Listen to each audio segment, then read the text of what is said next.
સુરતને આંગણે વિસાવદર વિધાનસભાની ઉમેદવાર ભાઈ શ્રી કિરીટભાઈ પટેલના સમર્થન માટે આજે સુરત રહેતા વિસાવદર, ભેસાણ અને જૂનાગઢ ગ્રામ્ય વિસ્તારના આ પરિવારના આજના આપણા કાર્યક્રમમાં આપણી સૌની વચ્ચે ઉપસ્થિત મંચ ઉપરના કોઈના નામ નથી હોતો માફ કરજો, મંચ ઉપર બિરાજમાન સૌ આપણા આગેવાનો, મહાનુભાવો, જેમણે આ આયોજન કર્યું છે એવા વિસાવદર વિધાનસભાના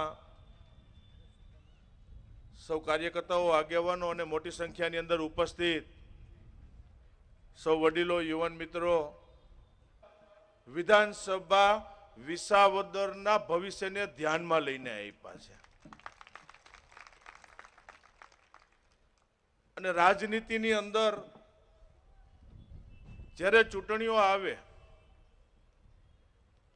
અનેક ચૂંટણીઓ ભૂતકાળની અંદર પણ લડ્યા છે, અત્યારે પણ ચાલી રહી છે, ભવિષ્યમાં પણ હજી અનેક ચૂંટણીઓ આવશે. પણ જે પ્રમાણે આ વિસાવદર વિધાનસભાની અંદર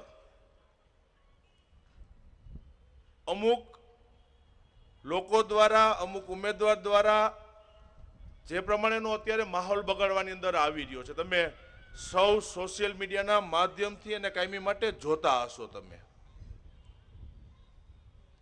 અને કાયદેસર આપણે શુદ્ધ ગુજરાતી દેશી ભાષામાં કહીને તો 2 મહિનાથી આ ઉપાડો લીધો છે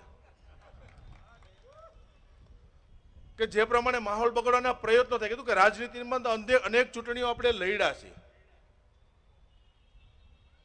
પણ જે પ્રમાણે માહોલ બગાડે, હું છેલ્લા 6 દિવસથી વિસાવદર, ભેસાણમાં જ્યાં જવાબદારી સંભાળું છું, જાહેર મંચ ઉપરથી કાયમી માટે હું બોલતો આવું છું કે ચૂંટણી એ ચૂંટણીની રીતે લડાતી હોય છે. ચૂંટણીની રીતે લડવાની હોય, અને જે પ્રમાણે ચૂંટણીની અંદર એક અલગ મેથડથી અને ખાસ કરીને કિરીટભાઈને ટાર્ગેટ કરી અને જે એના ઉપરના આક્ષેપો લગાવવામાં આવ્યા, તમે ઉઠીને સવારથી સાંજ સુધી તમે જોતા હશો. હું મારી એક સભામાં વિસાવદર, ભેસાણમાં કહું છું કે આક્ષેપો તમારે ત્યારે લગાડાય તો એ આક્ષેપોને સાબિત કરવાની તમારામાં તેવડ હોવી જોઈએ.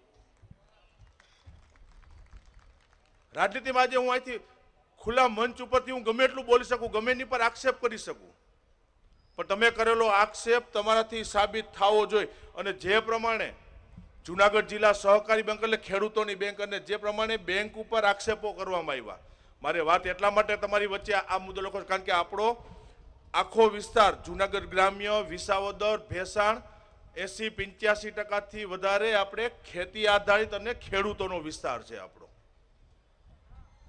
જે પ્રકારે બેંકની અંદર કિરીટભાઈ સામે આક્ષેપો કરવામાં આવ્યા, મેં આખું જોયું. જે કઈ ભેસાણ તાલુકાની 3 મંડળી હોય, વિસાવદર તાલુકાની કે જ્યાં ખેડૂતો એમાંથી ધિરાણ ઉપાડે છે, આ 3 થી 4 મંડળીની અંદર ગોટાળા થયા 2012ની સાલના છે. અને કિરીટ પટેલ આ બેંકનો ચેરમેન બન્યો ને 2023ની અંદર બન્યો, હજી 2 વર્ષ એને પૂરા નથી થયા. ત્યાં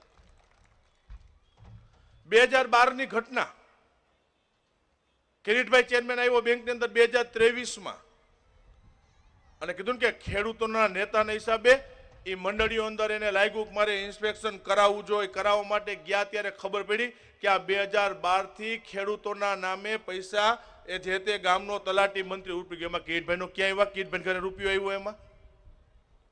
અને છતાં સવારથી ઉઠીને કિરીટભાઈ ઉપર આક્ષેપો કરવામાં આવે.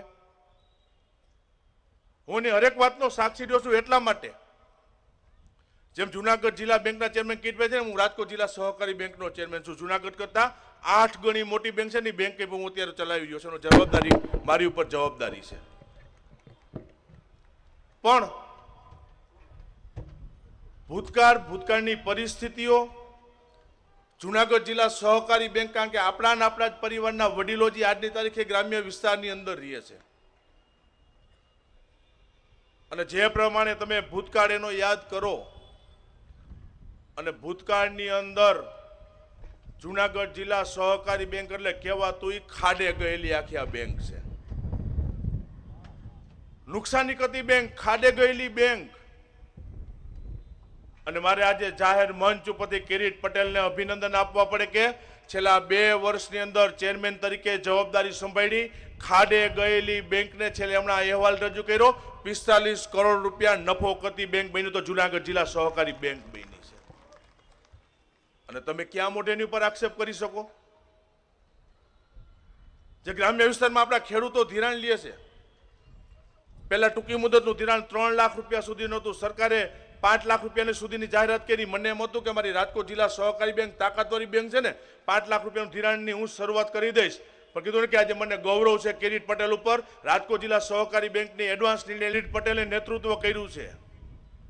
અને સમાજની વાત આવે ત્યારે એને પેરેલલ હું એનો સાક્ષી છું કે સમાજની વાત આવે ને ત્યારે જુનાગઢ જિલ્લામાં કિરીટ પટેલે જવાબદારી કાયમી માટે લીધી છે. એક વિસાવદર ભેસાણ નહીં પણ આખા જુનાગઢ જિલ્લાની અંદર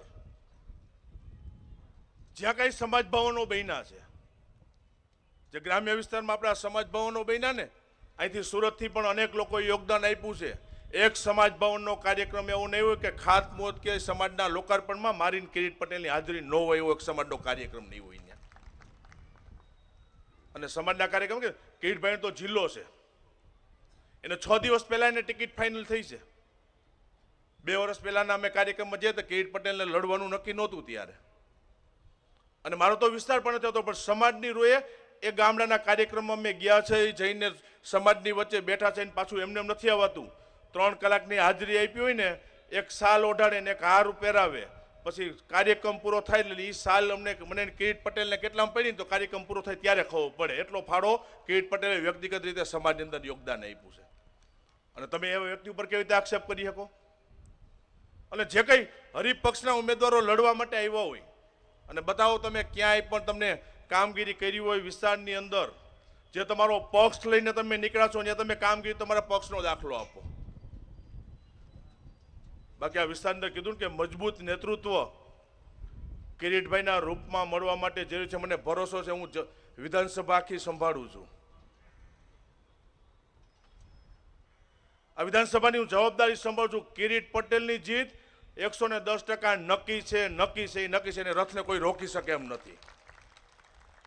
કીધું કે ચૂંટણીનો માહોલ એટલે 19 તારીખ સુધી આ ચાલશે. 19 તારીખ સુધી આ બધું ચાલવાનું. 19 તારીખે સાંજે 6 વાગે, જે 2 મહિના પહેલા દુકાનો ખુલી હતી ને, 6 વાગે એને તાળું લાગવા જઈ રહ્યું છે. આ તો બધા તકવાદી માણસો છે, એનો લાભ હોય તો દુકાન ખોલવાની. નકર 2012માં પણ વિસાવદરમાં ભારતીય જનતા પાર્ટી નહોતી જીતી, 2017માં નથી જીતી, 2022માં નથી જીતી. પણ ભારતીય જનતા પાર્ટીની દુકાન ક્યારેય બંધ થઈ નથી. પરિણામ ગમે તે આવે, બીજા દિવસે સવારે લોકોની વચ્ચે રહીને એ ભારતીય જનતા પાર્ટી મજબૂત પાર્ટી અને એક બૂથ જીતી શકે ને એવા હજારો કાર્યકર્તાઓની ફોજ ભારતીય જનતા પાર્ટી છે. એની જવાબદારી અમે લીધી. કિરીટ પટેલને ટેન્શન લ્યોમાં, સીટ આપણે કોઈ પણ હિસાબે જીતશું. મારી આ ચૂંટણીની તો તમને સૌને એક અપેક્ષા છે, વિનંતી કરું છું